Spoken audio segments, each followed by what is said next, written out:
I've got a few questions to ask you. How can you raise your leadership lid in project management? So we're all project managers. We belong to a PMO or something like that. Anyone got any ideas? And I know you're munching. I'll let you do that.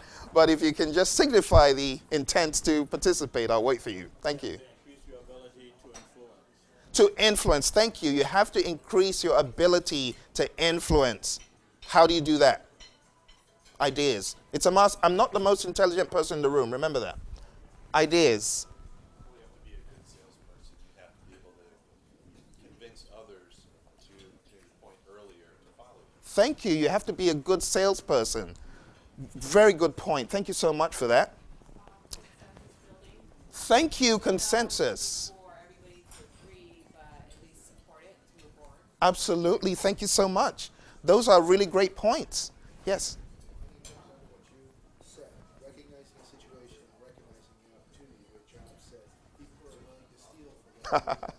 That's true. Because sometimes people are afraid to put something forward. Yes. Others who are leaders and they go, that's an idea, let's explore. Absolutely. You're not going anywhere, but the benefits of exploring it are more than just tapping it and saying, no, we do it the old way. Thank you. You know, the proverbial out of the box and believe in your idea. Thank you. Those are really great points. Consensus building, salesmanship, believing in yourself, and the one you said was? Influence, increasing your influence, and that's how we got here. So talking about being a good salesman, there's something I heard from Zig Ziglar. Zig Ziglar said, if you truly believe in your product, you will feel guilty sitting down and seeing people buying rubbish or buying products that are not as good as you. So if you're truly a great PM and you believe it, then be a salesman of what you have. And how do we do that? We have to demonstrate. It's really by action. Let me ask you another question. You are suddenly promoted to a very high visibility C-level position. Some of you are already there. How would you help raise the lid on your team's leadership?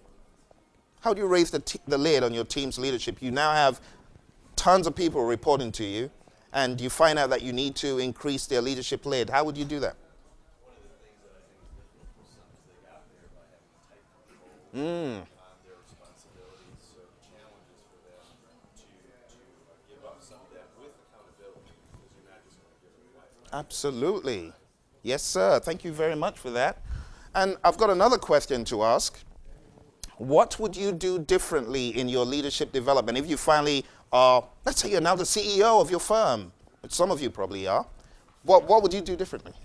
So I recently got Strength Finders as a strength coach. Nice. I would actually help people understand their strengths, how to pair it up, and how to show up, make their strengths show up, in the best light possible. Thank you so much. Allow your strength to show up by understanding what your strengths are. Is that Strength Finder 2.0? Are they at 2.0? Yes, yes, yes. Thank you. So speaking of Strength Finder, there's something similar in this that I want to call your attention to. And I know we're meant to cover 2 laws, but I don't get to the 2 laws. Roy, I hope you'll forgive me because we're coming up 5 minutes left. So if you turn the page over, it says, whatever you accomplish will be restricted. The word is restricted or propelled. Restricted or propelled by your ability to lead others. Whatever you accomplish will be restricted or propelled. Do we have any extras here, please? Extras? Thank you. Whatever you accomplish will be restricted or propelled by your ability to lead others. How do we live out the understanding of the law? How do we live out the understanding of the law is the word. Now, going back to what you said about Strength Finders, which was a very good contribution, we have something similar here. It says, live in the law of the lid. What is the lid number on my leadership? How do I find that number? Go through the 21 indispensable qualities of a leader below. Grade yourself on each one on a scale of 1 to 10. Find the average. That is your number. And for this, I would highly recommend giving this to people who are very close to you in the office, know about you, your boss, your colleagues, because for all I know, I'll give myself 10 in everything.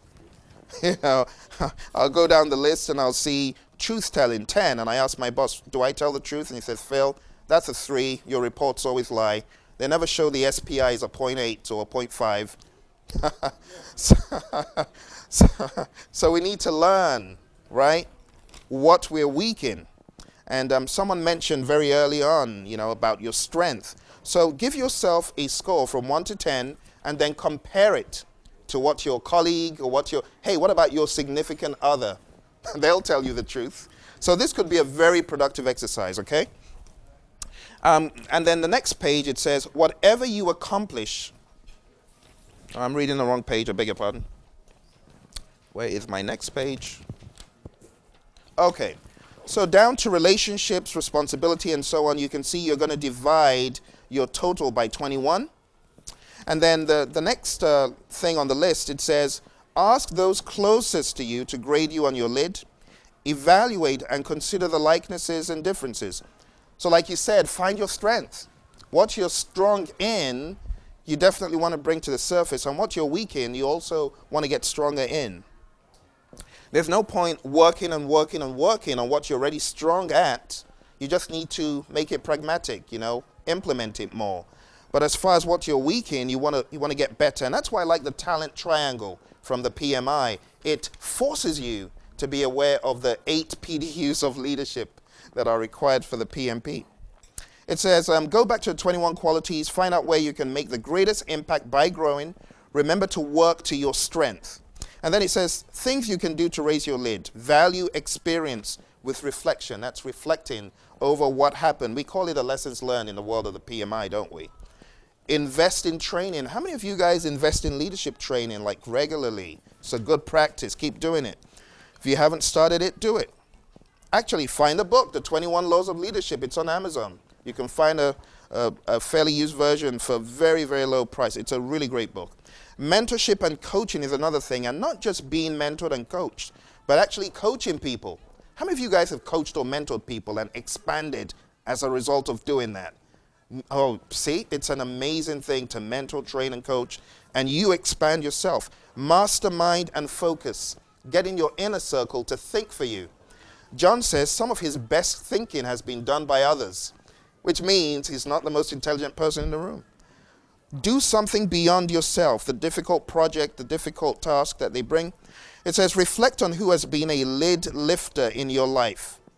What characteristics make them a lid lifter? And then last but not least, make a stop doing list. What are some of the things that you should stop doing to be a better leader? That's what's been spoken about. So Roy, am I meant to call it quits now? Absolutely. Thank you. Thank you, folks.